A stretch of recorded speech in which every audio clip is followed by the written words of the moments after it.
Okay, so for our next talk, we have Mark Raamsdonk from UBC, who will tell us about algebras and entropies for spacetime regions. Take it away, Okay. Mark. All right, well, it's a little loud.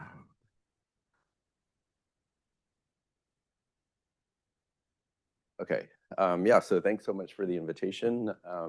It is, yeah, it's a real honor to be able to speak here at TED Fest. And normally I would just talk about whatever I'm working on presently, but since this is a celebration of TED, I'm going to talk about what I'm working on presently, but make it seem like it's entirely motivated by TED's work, which is partly true.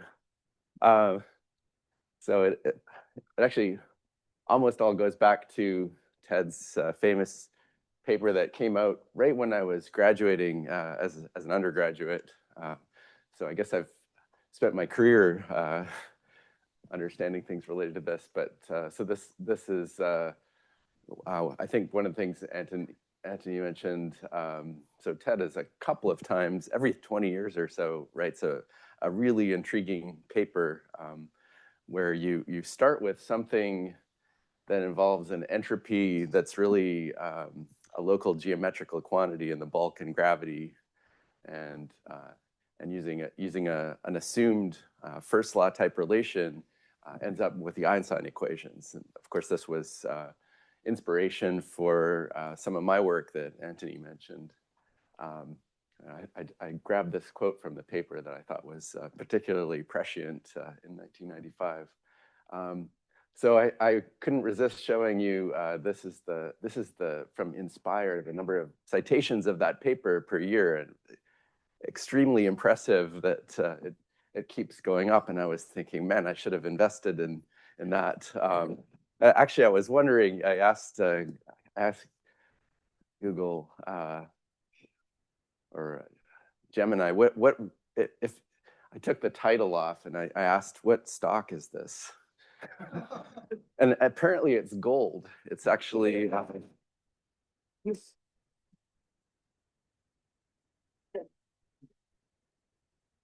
so yeah. Anyways, I guess TED's work is probably, I guess, like gold, as something that is perceived as having lasting value. In times of uncertainty, people buy gold and cite TED's paper.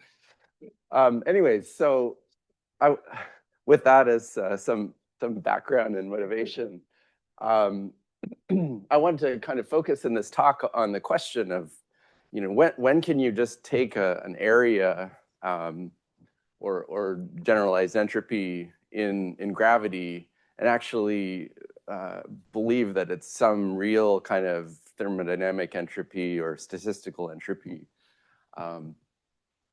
So if you wanted to kind of take some of TED's derivations of Einstein's equations and then put in the kind of fundamental step where you have some starting point, and then you could also derive the first law type relation, you would, I guess, want something like, you want to really understand, what is this entropy that you're talking about? Why is the area or the generalized entropy an actual entropy?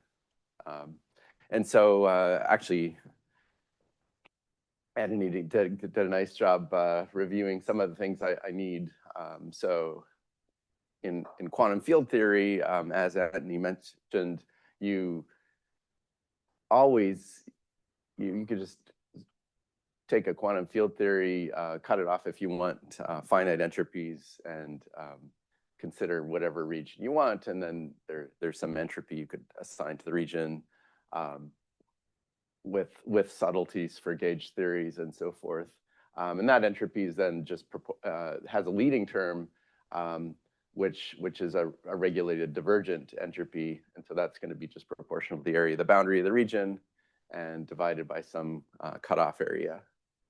And then just to remind you of the definition in gravity, it's natural to combine that quantum field theory entropy with a geometrical term, and then, as you mentioned, this is often understood to be a finite quantity at finite g Newton. And so in holographic examples of quantum gravity, so in ADS CFT, we now understand situations where that generalized entropy really is a genuine von Neumann entropy of something in the underlying quantum field theory or in the underlying like holographic dual theory. And so some famous examples, when you have a black hole, say a large black hole in ADS, and you think of the generalized entropy of the black hole exterior. So this is understood to correspond to the entropy of the full state in the dual quantum field theory. So the von Neumann entropy of the state, which is a mixed state, a thermal state. This was kind of massively generalized by Ryu and Takiyanagi. They have a famous formula that says if you take any region like this that's bounded by a surface that satisfies some extremality condition, in the simplest case, it's just the minimal area surface that's homologous to some boundary region. So there's this set of things that we now call entanglement wedges. And it's understood that the generalized entropy, or this is the part of the content of this formula, the generalized entropy of one of these entanglement wedge regions corresponds, again, to, well, in some regulated sense, to a von Neumann entropy of the subsystem of the boundary quantum field theory associated with the region. And I kind of like to think of these kind of based on that. There's a little bit more than that. We actually think about the physics in this region as being contained in the description of the quantum state of that subsystem. So I like to think of these entanglement wedge regions as being, in a sense, like valid gravitational subsystems in some semi-classical limit. So maybe you can't just take any part of a geometry and say, oh, that's a subsystem like you can in quantum field theory, but at least these ones seem to actually correspond to genuine quantum field theory subsystems. So this region is dual to the state of the CFT subsystem A. And if we want to be a little bit more formal, exactly how do we describe the state of a subsystem of a quantum field theory? I guess a more correct way than saying there's a density matrix is that there's some subalgebra of observables associated with this region or its domain of dependence. And we have some full state of the theory, and that reduces to a state on this algebra, which is just understood as a map from all the operators in the algebra to complex numbers. So for every one of these entanglement wedge regions, you get this, there's a corresponding subalgebra of the full algebra of observables and a corresponding state. Okay. And so I gave you a couple of examples of classes of regions in a gravitational theory that seem to be associated with real algebras and where we have an interpretation of the generalized entropy for those regions as some von Neumann entropy. And so then we can ask, well, does every generalized entropy correspond to some kind of a legitimate entropy in the fundamental description? And does every region correspond to some like valid subalgebra in gravity like it would in quantum field theory? So I guess I'm a little bit skeptical of that. So these are examples of like very complicated regions. So I picked these examples because here, like the generalized entropy is really scaling like the volume of the region. And so, there's this one's inside a circle. And so the generalized entropy of this green region is like way bigger than the generalized entropy of this region that contains it. And in this talk, I'm not going to show anything negative. I'm not going to prove that these kind of regions aren't valid gravitational subsystems, but I just wanted to put it up as an example of some regions that make me feel uncomfortable to say, because it seems very arbitrary here that you've just drawn some random curve and that there should be any maybe fundamental like algebra of observables associated with that in a gravity situation. I'm not sure. So, well, I'll mention a class of regions that I think I'm more comfortable with, and so yeah, I'll mention some of the motivation for this is coming from work of Busso and Pennington, and so yeah. What is the difference for you with that gravity says this region is a bit sketchy? Because in quantum field theory, in principle, I can draw that region and write down algebra. Absolutely. Yeah, for quantum field theory, it makes sense. Right. I guess it's somehow, I feel like if with the entanglement wedges, we have this nesting property. And so if there's some region inside another region, then the algebra, or I guess in the usual entanglement wedges, like it corresponds to a smaller subsystem. And we'll see in a minute, there's some kind of inequality for like nice enough regions. There's some kind of inequality for generalized entropies as well. So where you go to a smaller region, the entropy goes down, and then this one seems to violate that, where you get this enormous generalized entropy in a system that has like a parametrically smaller generalized entropy. So I mean, I can't really put my finger on it exactly, but it's something. Maybe it's like a Bekenstein bound kind of a notion. Yeah. In this kind of region, if it's field takes a Busso and Pennington's prescription, yeah, I would have guessed the entanglement wedge of this region, if you take that as the input region, it would be the entire fulcrum, more or less. And so that corresponds to just roughly taking the whole CFT as the fundamental system. Is that right? Like, well, they would. Well, maybe I'll go forward a little bit. I mean, they would say there's some larger region that has a smaller generalized entropy, and they would say that's sort of the more natural region. Even if you started with the operators in here, that it would just the kind of algebra that you'd associate with that is going to be the same as the algebra you associate with the big one. But anyways, it's getting ahead of ourselves. So okay, so I don't want to go. Yeah. I mean, I'm sympathetic to your concerns about the generalized entropy measuring the entropy. I'm sympathetic to your concerns about the generalized entropy measuring the entropy of an algebra in a region like this.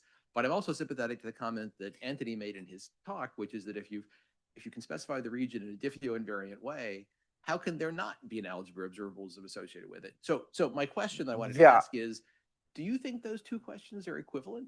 No, yeah, these are separate questions. And is your objection really to the second one or to the first? The first one, I agree. Like it seems like you can do something like Anthony was doing, and I guess I'm not sure. Like later, when we want to make a connection with some dual theory or some unknown fundamental theory in a more general space-time, I mean, I just might worry that something that I construct perturbatively in gravity doesn't really map onto something a more kind of fundamental notion of entropy. But yeah, again, in this talk, I'm going to try to make mostly just positive statements for a certain class of regions where I do think that we have a better chance of defining algebras and entropies. So okay, I mean, again, I see your objection to entropies here. I don't see an objection to algebras, and so I'm curious if you're really trying to. Well, I'll give some motivation for that in a couple of slides. Yeah. So so I'll be able to motivate that pretty directly using some tensor network toy model, but and you might or might not like that. So I want to consider a particular class of regions that are nicer in a sense, and they were introduced by Busso and Pennington. And so these generalize the entanglement wedges that I mentioned. Okay, so they define a generalized entanglement wedge, and we're going to work in a simplified setting where we're either in a static space-time or on a time reflection invariant surface in a time reflection symmetric space. So these are any regions such that there's no region containing it that has a smaller generalized entropy. Okay, so in these green regions, there's some region, this blue region containing it has a smaller generalized entropy. But if you take, for example, some convex regions in geodesically convex regions in flat space or ADS3, these are generalized entanglement wedges, and some unions of these things are also generalized entanglement wedges. And so I'm going to make kind of a hypothesis that each of these generalized entanglement wedges can be associated with some natural subalgebra of the underlying algebra of observables. So I guess in my mind, I'm thinking of this mostly in the context of ADS-CFT, where we know there's some dual theory, and we can talk about what are the algebras and subalgebras of that dual theory. But I guess Busso and Pennington were motivated by trying to think about general spacetimes. This seems relative to a state also. So it's not just a region, but you're imagining a quantum system is in some state, and when you're looking at there's a smaller generalized entropy of another region, the state is fixed. That's right. Yes, that's right. So it's not just a geometrical idea, it's a state plus geometry idea, I think. Yeah, when we're talking, because we're talking about, I mean, I guess I'm thinking about some state in a quantum gravity theory where we have a geometry, some quantum fields on top of that. That's the input to defining the generalized entropy for various regions. And so for that situation, we're going to say, okay, this region maybe is corresponding to a certain algebra, but I guess that algebra would exist independent of the state. So in the standard entanglement wedges, there's a certain spatial subsystem of the quantum field theory and an algebra associated with that. And then in different states, you will get different geometries for your entanglement wedge associated with that state. But there's always some entanglement wedge for that state. So even though you're kind of maybe I just hand you one geometry, I can sort of map out these entanglement wedges, and that gives me some idea of the algebraic structure, even if I have just the one example to work with.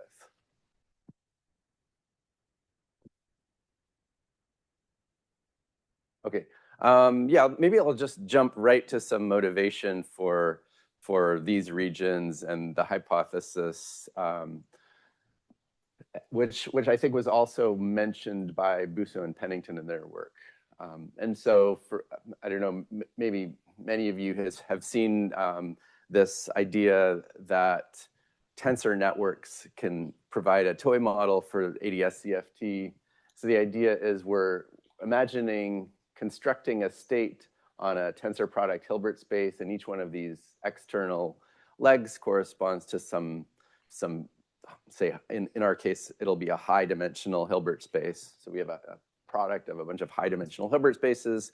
We want to construct a state of such a product Hilbert space, and we're going to do it by contracting together tensors, which you can think of as the coefficient functions for states on smaller products of Hilbert spaces. Okay. So we have each one of these is like some quantum state on a tensor product of 4 or 5 or whatever Hilbert spaces. So we contract those up, get a tensor product get a state on the big tensor product, and this gives you some kind of a mapping between something geometrical and some quantum state.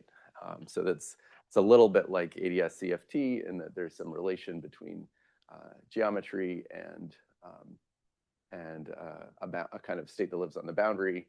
I have in mind particularly this idea of a random tensor network where we just take a random state on these Hilbert spaces for each of the tensors, And that's how we construct our boundary state. Okay, and so you can think of a region of one of these tensor networks analogous to some region of a space-time. And so if I think of a region and then remove the tensors in that region, now I get all of these open legs. And so we can now think of this, instead of just this tensor network giving us a state, the modified tensor network now you can think of as giving us either a state on this boundary Hilbert space times this Hilbert space, or equivalently a map between this Hilbert space associated with these legs and a Hilbert space associated with the boundary legs. Okay. So you imagine some input state here, and then that gives you a state on the boundary. And so one of the interesting things is that you can show in the limit of a large dimension of all these Hilbert spaces, then this map becomes an isometry in that limit if and only if the region A has a property like these generalized entanglement wedges, that there's no larger region, there's no region containing it that has a fewer number of boundary legs. Okay, so the number of boundary legs of a region is playing the role of its area, and so we can ask for which regions do I get an isometry, and the answer is well, in this limit of large bond dimension, or approximately if we're not right in the limit. The answer is we want to have no larger region that has a smaller number of legs. Okay. Okay, so for a certain set of regions here of this tensor network, we have an isometry that naturally maps the Hilbert space associated with the region to the boundary Hilbert space. And so when you have an isometry, then if I think of any operator, so I have this Hilbert space, I have operators on that Hilbert space, and I can map them to operators on the boundary Hilbert space using the isometry. And the property that's an isometry means that the products are the algebra structure is mapped over. So if I have O1 times O2 and I map it to the boundary to a boundary operator using this isometry map here, then the mapped version of O1 times the mapped version of O2 is equal to the mapped version of O1, O2. And so that means that this set of operators is itself an algebra, and it's a subalgebra of the boundary algebra. Okay. And then this is getting to the technical point that I mentioned in the talk. So that algebra is not, it's first of all, not unital. Like if you try to map the identity operator, it gives you a projector rather than the identity. And then it's not a factor. And so you can upgrade it to an algebra with nicer properties, an algebra that has the identity operator and is a von Neumann factor for people that know about that, by basically, so this isometry is sort of mapping a Hilbert space to a certain subspace of the boundary Hilbert space. Now just choose a whole bunch of orthogonal subspaces to that one, and then those are defined by like these other isometries, and so you can upgrade your operator here to some operator here. So this set of operators for any choice of those extra isometries gives you also an algebra, and this algebra is a von Neumann factor. So anyway, if you want these, then there are choices to make, and you get a whole unitary family of algebras related to that region. Yeah. Yeah, I'm just trying to understand the non-factor. Is that because you would do this map and then you would take a double commutant and then you had some non-factor? Yeah, so you could do this map. You could take a double commutant, and then it's still not a factor because the projector is in. Yeah, there's the projector and the orthogonal projector, and those are in the center, but they're not identity. But then you do this. Yeah, that's right. Anyway, so yeah, this is what I was talking about with making the choices. And I'm going to not dwell on this for now, for the rest of the talk. But anyways, I thought it was interesting. Okay, so so to the extent that these tensor networks provide a good toy model for holography, then it seems like in this context, when you ask the question of which regions have a naturally associated boundary subalgebra, then there the answer does have this particular geometric condition that's an analog of being a generalized entanglement wedge. Okay. Thank you.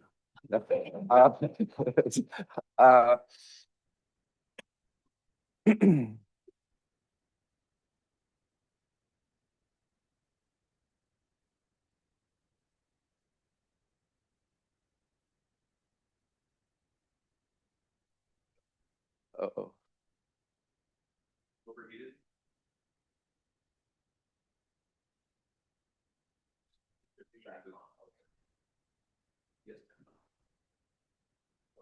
Okay.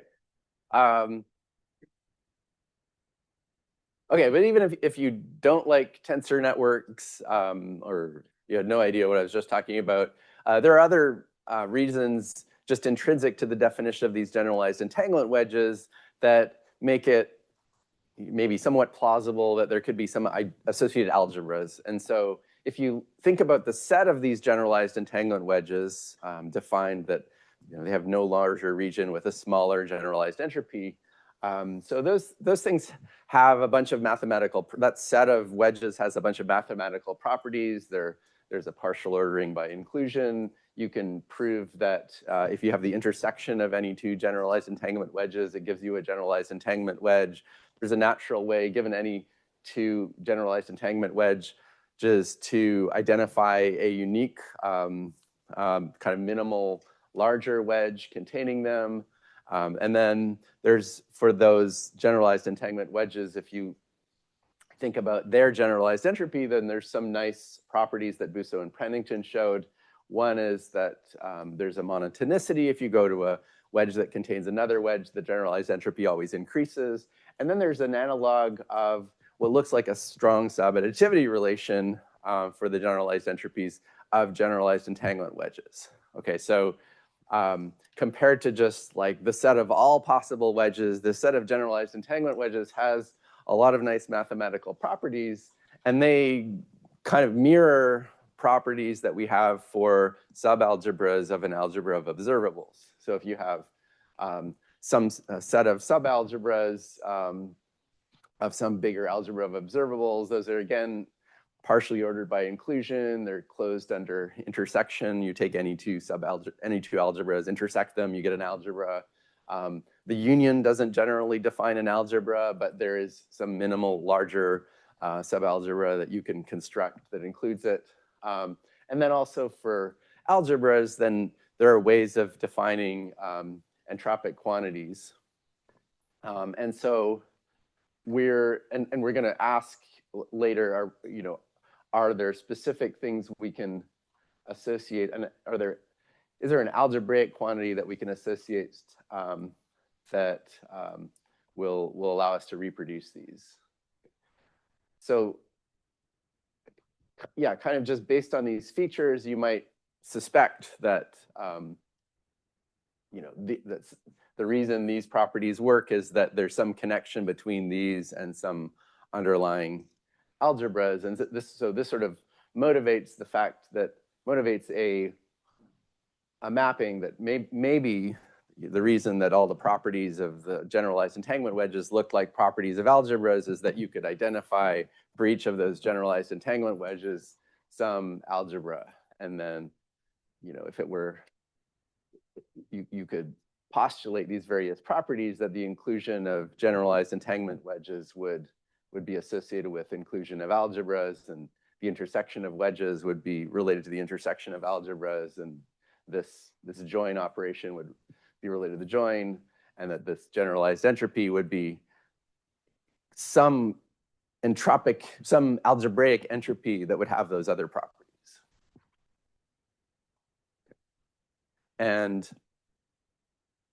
So an interesting question is whether, can we actually come up with some sort of entropic or some sort of algebraic notion of entropy that we could postulate is equal to the generalized entropy of the wedge, so that these things would follow.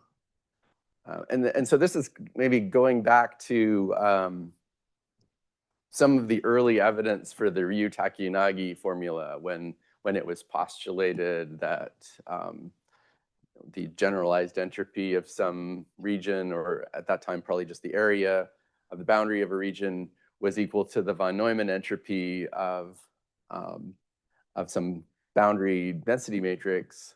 So there was a famous paper by Hedrick and Takayanagi that said,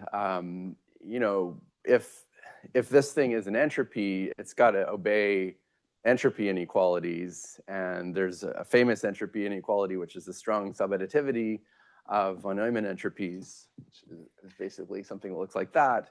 And then what they showed is that, actually, the generalized entropies defined by Ryu-Takayanagi for those regions do obey strong subadditivity.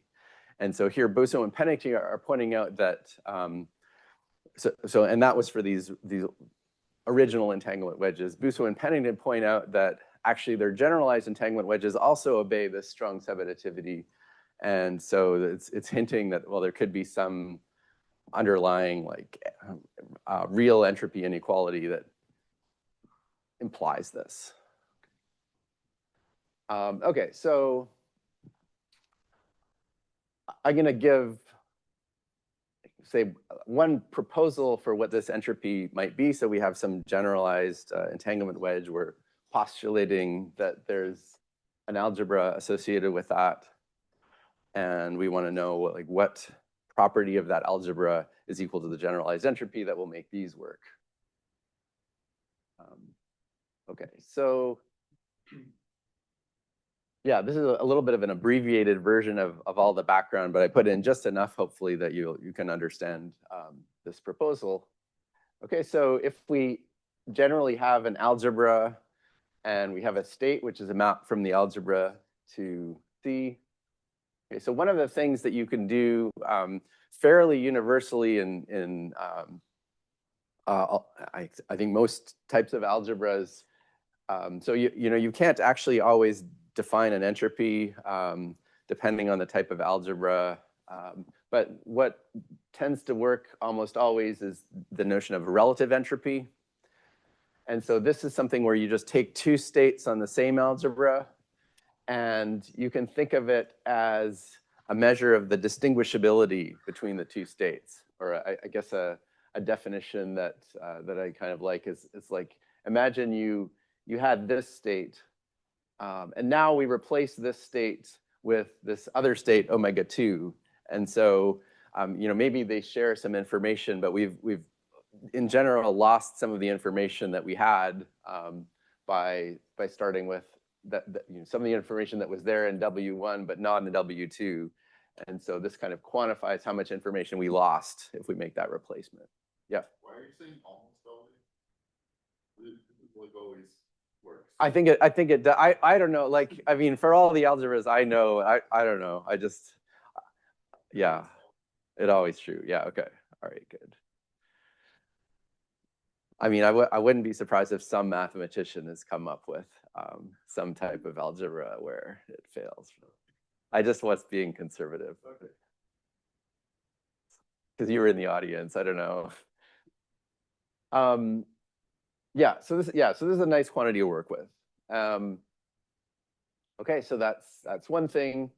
Another concept that is going to come into this is just the idea of going to a smaller set of observables. You have some set of observables, and now you restrict to a smaller set, which would be a subalgebra N inside M.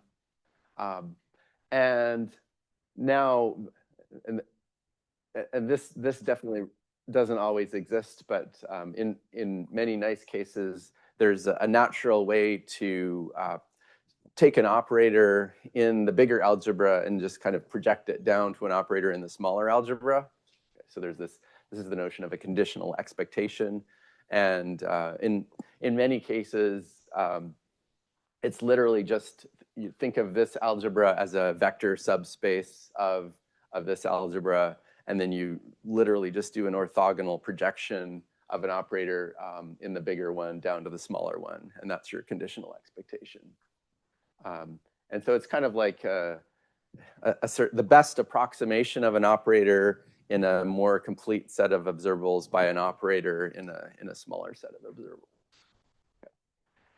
And so if I start with a state, which is allows me to associate a number to any operator in the bigger algebra M, then there's what I'll call a coarse-grained state, which is going to be still a state on the bigger algebra, but what it does is, if you ask about an operator in M, what it does is it first projects it down, it approximates it by an operator in N, and then it evaluates that operator. So you're getting not the real answer for what the expectation value of this operator is. You're getting sort of this approximate answer. So you're kind of coarse graining by reducing the information down to a smaller amount of information. Okay. So we could say that this, if you have any operator in N, it gives you exactly the right answer, but in a sense, it sort of throws the rest out. Okay, so we can kind of combine those two ideas, the idea of the relative entropy that shows you how much information you lost if you replace one state by another, and then this idea of coarse graining. And so a natural quantity to look at in the context of the coarse graining is then this relative entropy between a state on an algebra and a state coarse grained to some smaller algebra. Okay, so that quantifies the information lost in coarse graining. Okay, so this is always, I mean, all of these, I should have mentioned, all these relative entropies are always positive. It turns out there's an upper bound to, perfect. There's an upper bound to how much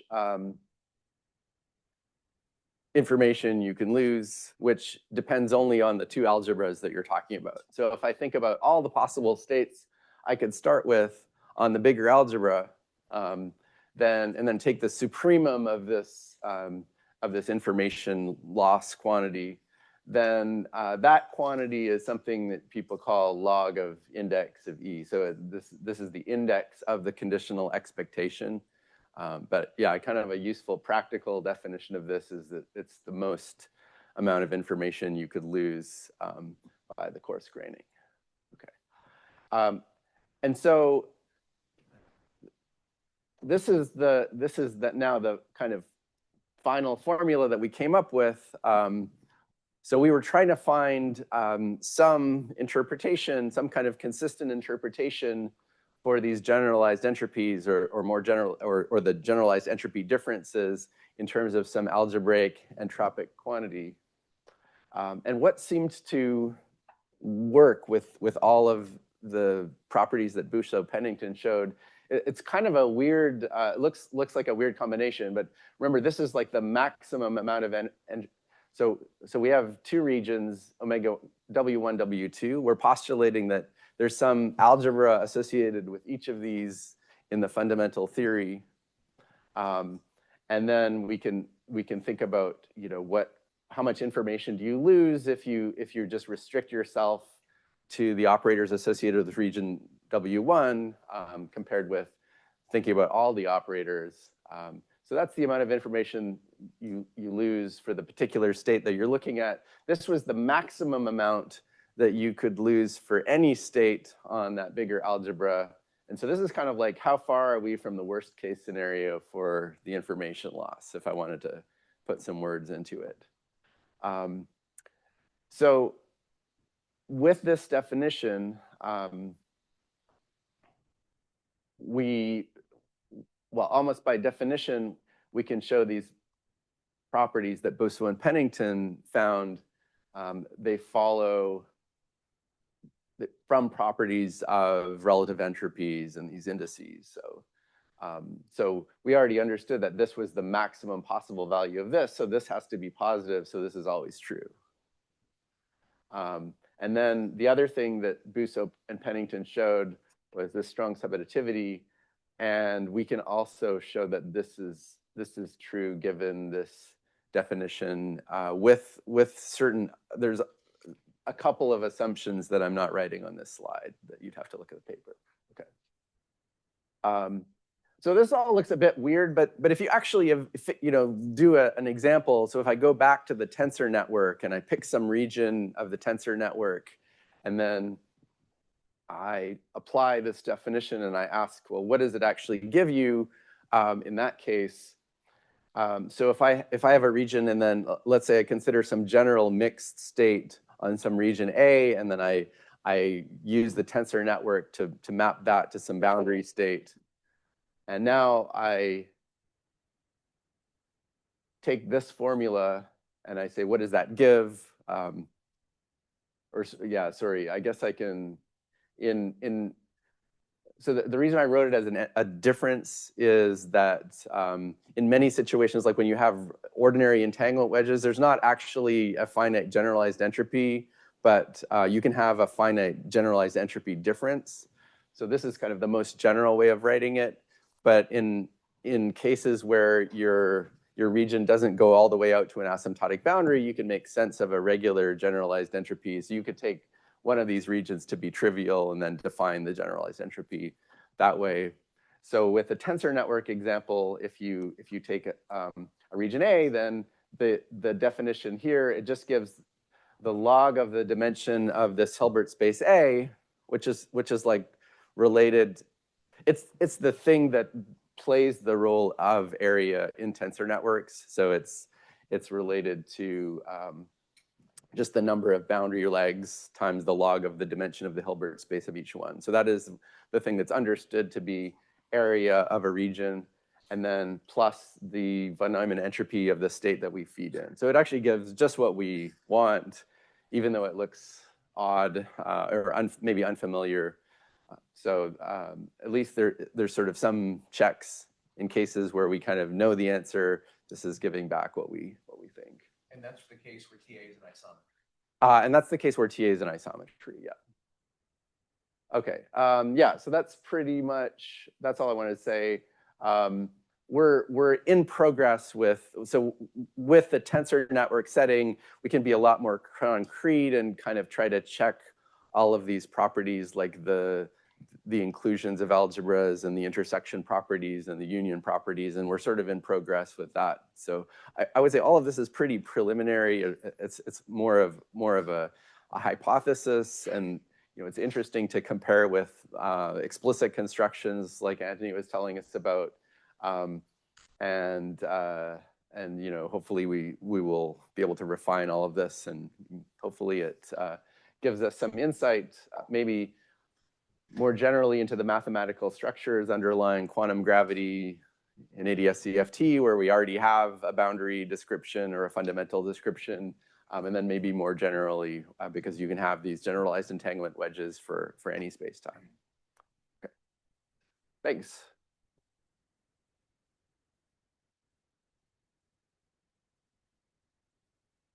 Questions?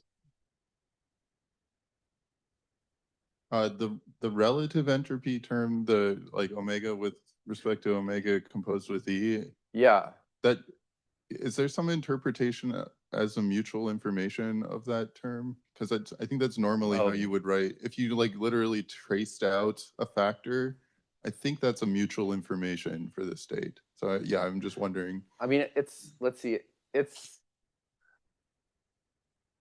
what I recall is that you can write it as an entropy for a lot of cases. You can write it as a difference of those. I can't remember what of the algebraic entropy, like just when you can define a density and you have the algebraic entropy trace row log row. I think this is just the difference of entropies between the entropy of the M density and the entropy of the N density. I'm not sure about being a mutual information because normally mutual information is the relative entropy of your state with the factorized state, right?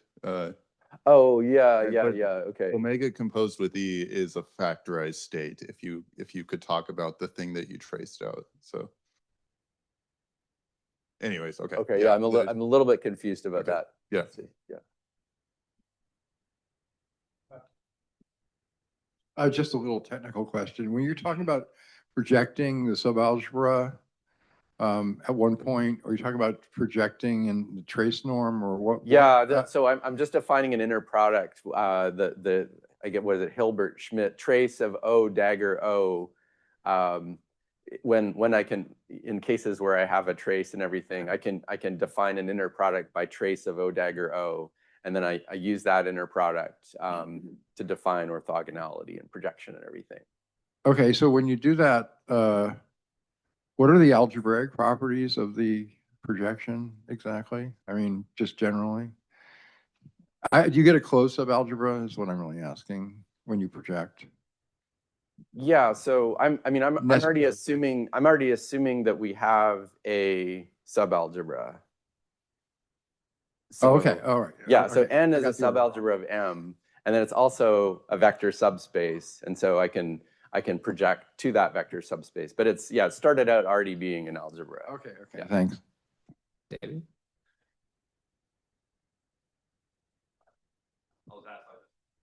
So, question about relative entropy.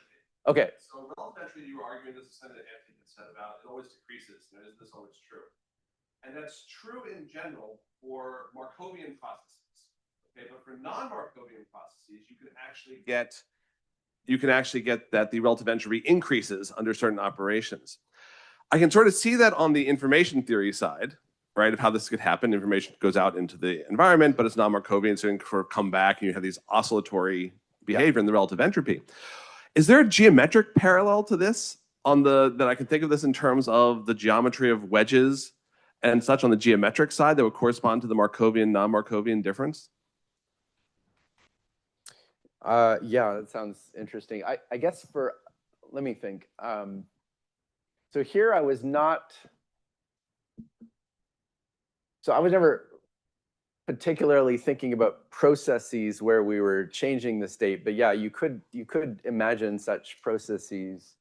So we're talking about. I mean, I think what you're referring to is we have the relative entropy between, say, this state and this state, and now we could choose to perform some quantum channel on both of those states, and then there's results about how the relative entropy is monotonic under such processes. But there's certain classes of operators Yeah. and systems where actually that monotonicity is not guaranteed. Yeah, so I guess I haven't even thought about the context where we're doing the regular type of channels that have so far in my discussion, I was just always imagining that we're having some fixed state, and then we're just choosing which regions to look at for that fixed state, and computing relative entropies of a state on related to a larger region and a state related to a smaller region. So yeah, I don't think I have anything useful related to what you're asking. Okay, thanks. Yeah. I'll follow up. Near the beginning, you said you were restricting to regions and spacetimes that were either static or had a surface of time reflection symmetry. Right. I didn't see that playing a role anywhere in the rest of what you said, so I'm asking, where does it play a role? Well, it's just in the definition of these generalized entanglement wedges. So Busso and Pennington have a more general definition, and so we could have tried to incorporate their more general definition. But when I defined generalized entanglement wedge, I said I kind of defined it as a spatial region rather than a space-time region. So maybe I have in mind the domain of dependence, but I said it's going to be a spatial region where there's no spatial region that includes it that has a larger generalized entropy. So I think in a more general time-dependent space-time, you should probably be talking about legitimate space-time regions, and then we have to be just a little bit more careful about their definition. Maybe, but a simpler-minded thing might be to just say you need a Cauchy surface, and then when you're looking for bigger entanglement entropy or smaller, you just restrict to regions on that surface. Okay, yeah, I mean, It could be a the work surface. definition exists. So Busso and Pennington have something, and I probably I'm not going to be able to recall the full thing, but they have a space-time version where they're still able to show a lot of the nice properties. So I think in their maybe in their first paper, they only considered this case, and then they have a follow-up paper that considers more general cases. Okay, let's thank Mark again.